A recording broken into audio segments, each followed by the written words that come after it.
Hello viewers, I'm your host Pratiksha Mishra with another episode of South Asia Focus. Let's begin the show. The India-US relationship built on mutual respect and cooperation is entering a pivotal phase as both nations navigate tariff challenges. With the impending implementation of US reciprocal tariffs, India is proactively considering significant tariff reductions on US imports to foster a bilateral trade agreement by fall this year.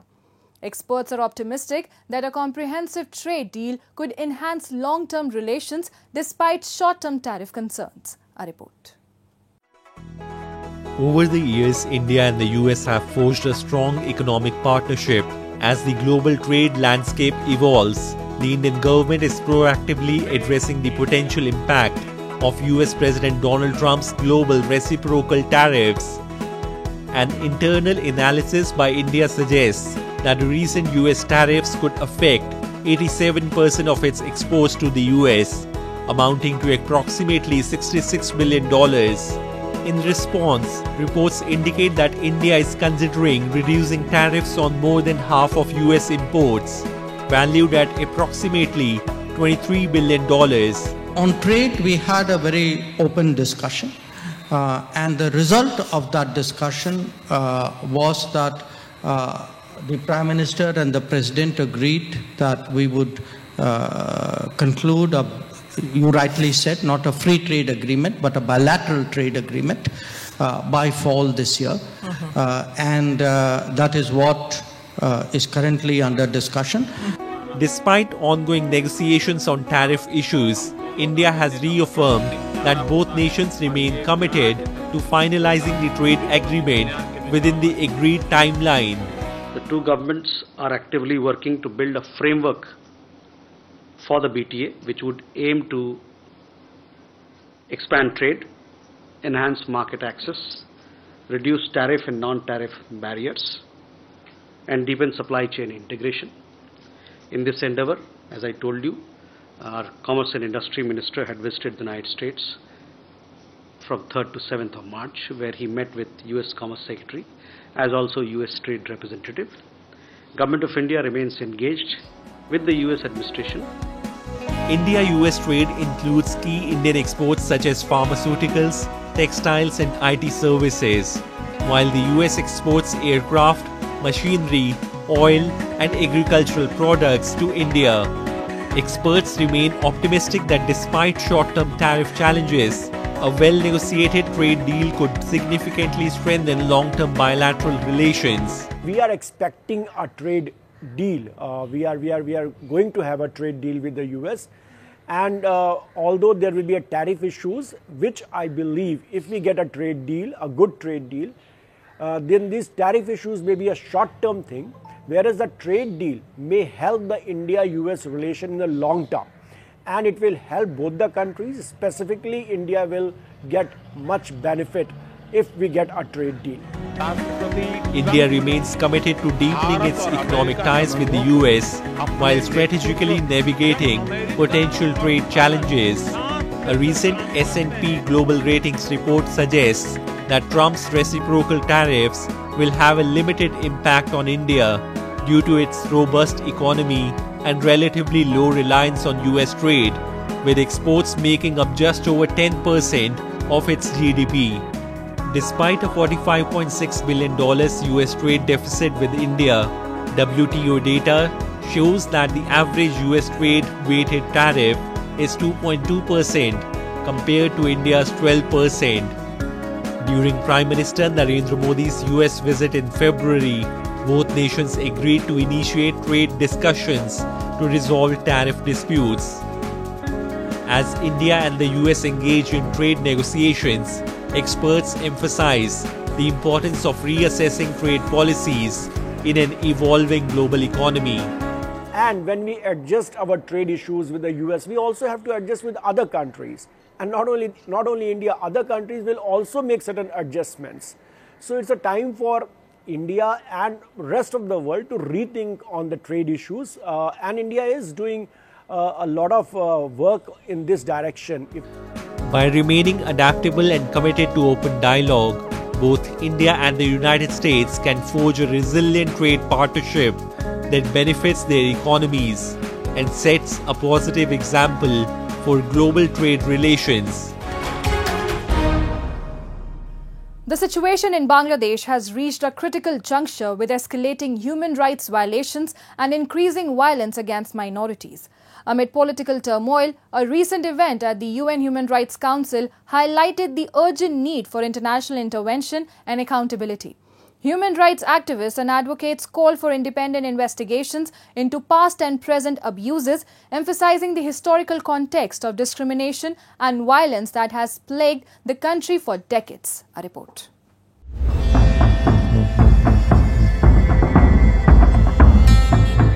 The current situation in Bangladesh is characterized by a complex interplay of political, economic and social challenges, particularly regarding the treatment of minorities and marginalized groups. Recently, a significant side event titled Human Rights Violations and the Rise of Islamic Extremism in Bangladesh was held during the 58th session of the UN Human Rights Council.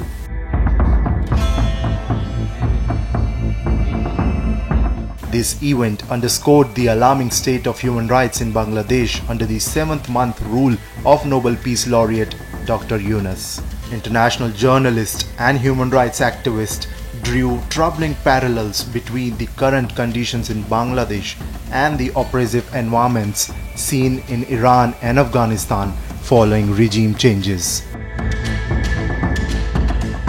They emphasized that millions of lives, especially those of minorities, are at grave risk due to a complete breakdown of law and order and the widespread impunity for human rights abuses.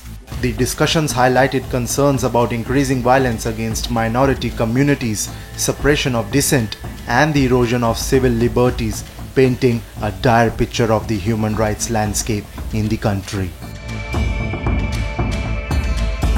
In over a decade that I've been investigating human rights abuses and politics and upheaval in over 40 countries around the world, what I'm seeing in Bangladesh is absolutely terrifying, and having visited the country is even more scary because what's happening in the country isn't being reflected within the international media. It feels like the world is looking away, but this is exactly the time that we should be paying attention, because from where I'm standing, Bangladesh isn't far behind following Afghanistan, Iraq, Iran, and many other countries that have gone through big revolutions. Minorities in Bangladesh are under attack, and this is a crucial time for the world to be paying attention.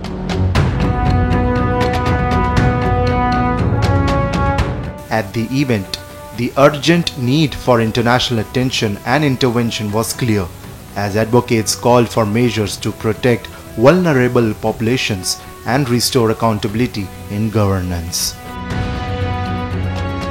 Well, we have all heard enough what's going on in Bangladesh. We have also heard the denials and dismissals from the current government. We have also heard about the UN report. So, taking it all together, I have only 3 calls today. First of all, I would want an independent investigation, impartial investigation into whatever happened in Bangladesh, both past and present. And I would include atrocities, alleged atrocities of the previous government, including the one those have been alleged during the time of the present government. That's my first demand. And the second demand, I would want a full internal inquiry, full internal review of the OHCHR reports, like how it operated, how its findings were reached. At the event, the historical context of human rights violations in Bangladesh was also prominently addressed, underscoring the long-standing patterns of abuse and discrimination faced by various communities. Speakers highlighted that the roots of the current crisis can be traced back to significant events in the country's history, including the brutalities of the Liberation War in 1971.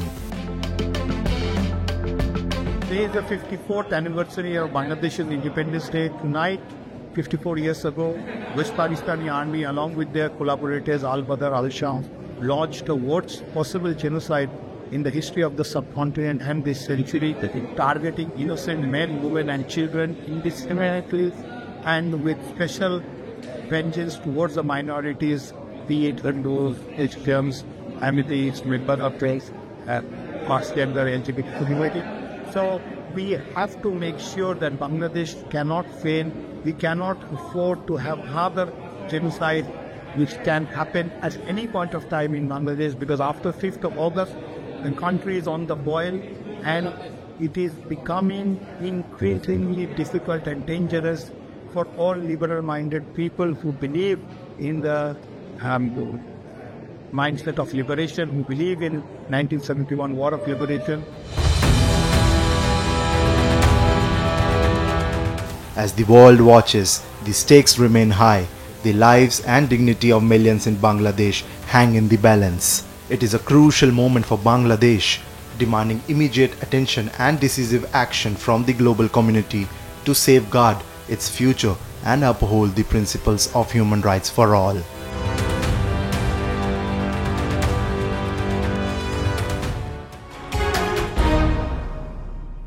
Time now for Asia This Week, the stories from across the continent.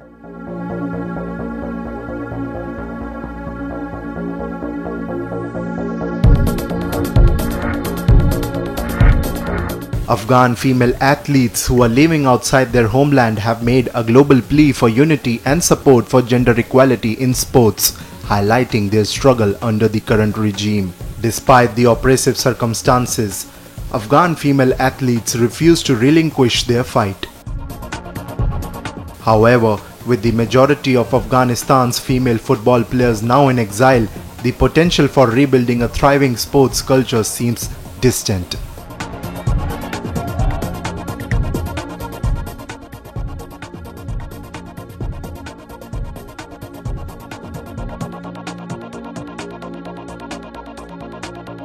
To preserve authentic flavors, traditional Japanese restaurants with support from the Ministry of Agriculture open their kitchens to foreign trainees. 限られた時間の中で正しく食材を扱うとか、旬のものをどう見せていくかとか、そういったことを実際に学んでいただけるいい機会だったんじゃないかなと考えています。The famed Kikunoi restaurant opens its doors to foreign trainees, sharing the art of traditional Japanese cuisine. 料理に関しては見たり手振り身振りで分かることもあるんですけれども、やっぱりそれだけでは伝わらないこと、うまいこと聞けないことがやっぱりあると思うので、翻訳アプリなんかを使ってコミュニケーションをできるだけ取るようにはしています。みんな母国に帰って日本料理に、料理に携わっていただきたいと思ってますし、自分の国に受け入れられるものを作っていってもらいたいというふうには思いますね。Founded 260 years ago, the renowned Uosaburo restaurant preserves its timeless interior and authentic cooking traditions, offering a deep dive into the essence of Japanese cuisine. Owners of traditional Japanese restaurants deeply value the dedication of foreign trainees. The cross-cultural exchange enriches both sides and helps carry authentic Japanese cuisine beyond borders.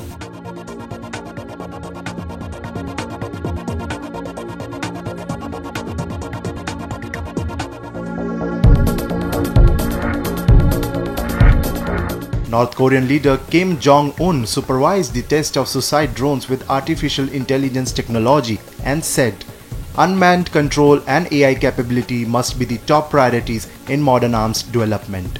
Kim also inspected new upgraded reconnaissance drones that are capable of detecting various tactical targets and enemy activities on land and at sea.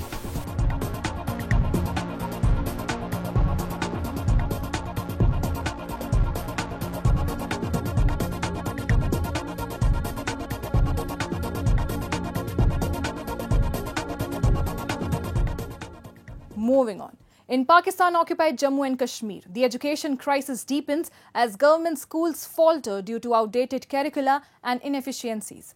Parents are increasingly opting for private institutions lured by promises of better education.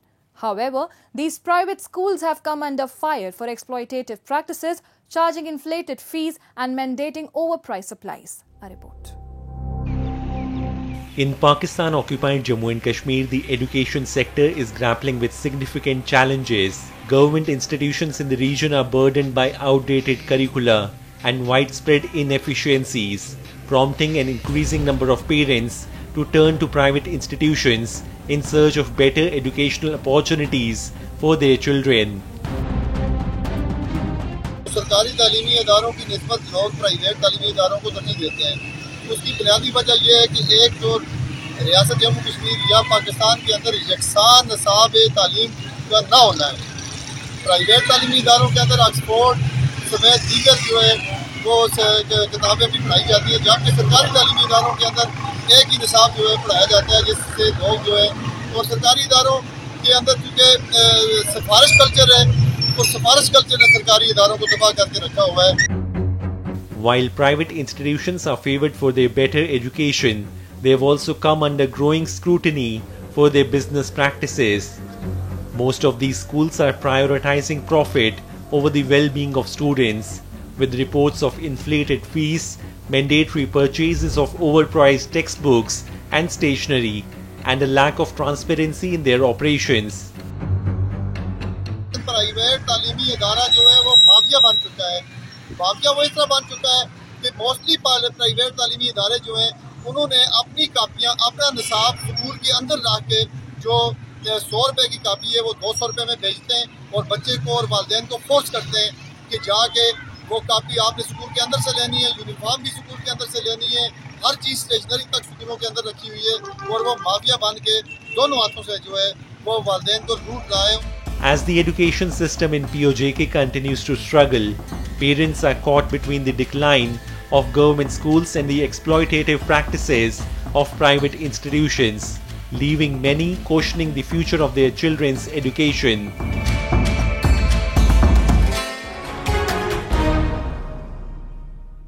India's tourism sector is thriving, drawing visitors year-round from Kashmir's enchanting valleys to Kanyakumari's scenic shores. While Kashmir remains a top attraction, Jammu's hidden gems Bhadarwa, Patni Top, Natha Top and Sanasar are emerging as breathtaking destinations.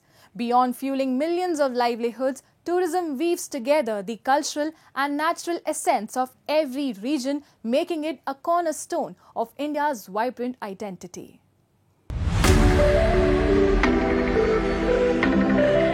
Bhadarwa, often called the mini Kashmir, captivates visitors with its lush meadows, snow-capped peaks and serene landscapes.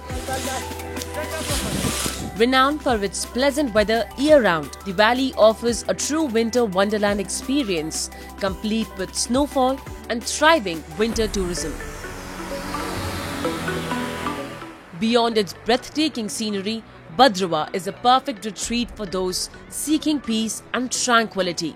While much of the country welcomes summer, this picturesque valley remains draped in snow, drawing travelers eager to embrace its crisp, refreshing air and serene charm. Tourist season जो है on है, tourist जो है day by day figure जो है बढ़ रहा है, ये एक बहुत अच्छी बात है। With rising tourism in Bhadarwa, hotels and homestays have grown significantly. Homestays offer a warm, home-like experience with clean rooms, local cuisine and fresh organic meals. Their welcoming atmosphere and scenic views attract many travelers over costly luxury hotels, making homestays a preferred choice. हम यहाँ ठहरे हैं home stay पे। यहाँ के rooms बहुत ही अच्छे हैं और खाना भी बहुत ही अच्छा है। आप जब चाहो यहाँ पर आ सकते हो। यहाँ की अवेलेबिलिटी बहुत ही अच्छी है, स्टाफ भी बहुत ही अच्छा है और आपको फूड भी बहुत ही हाइजीन मिलेगा। लोग जो है बड़े बड़े अच्छे लोग जो है वो होम स्टे को ज़्यादा पसंद कर रहे हैं और मुझे बहुत अच्छा रिस्पांस मिल रहा है।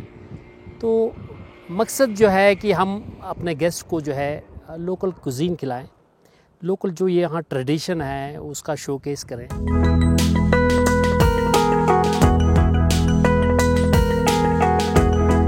Beyond Bhadarwa, Patni Top is another historic and scenic gem in Jammu. Perched at 2,024 meters, it enjoys cool, pleasant weather year-round. Tourists flock here annually to experience snowfall, lush green hills and serene surroundings. making it a perfect getaway.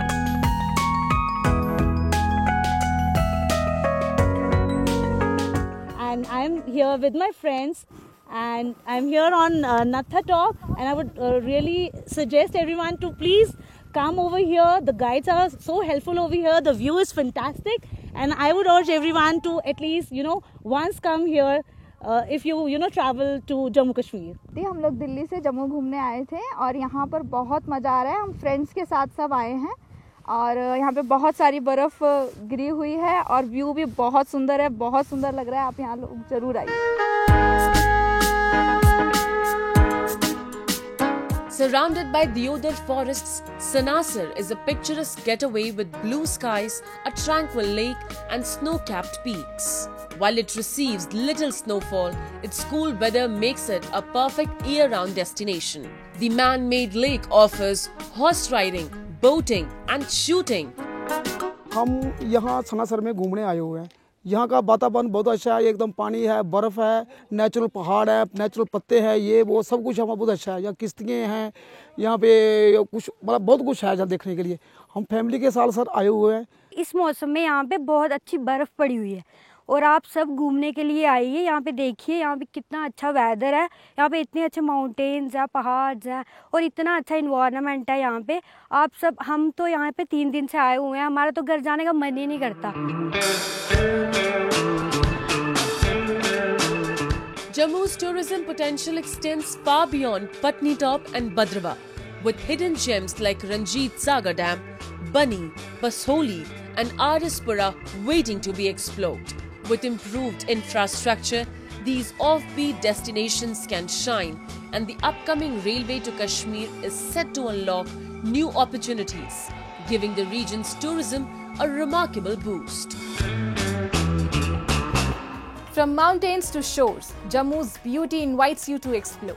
And with that, we come to the end of this week's episode. See you next week. Till then, goodbye and take care.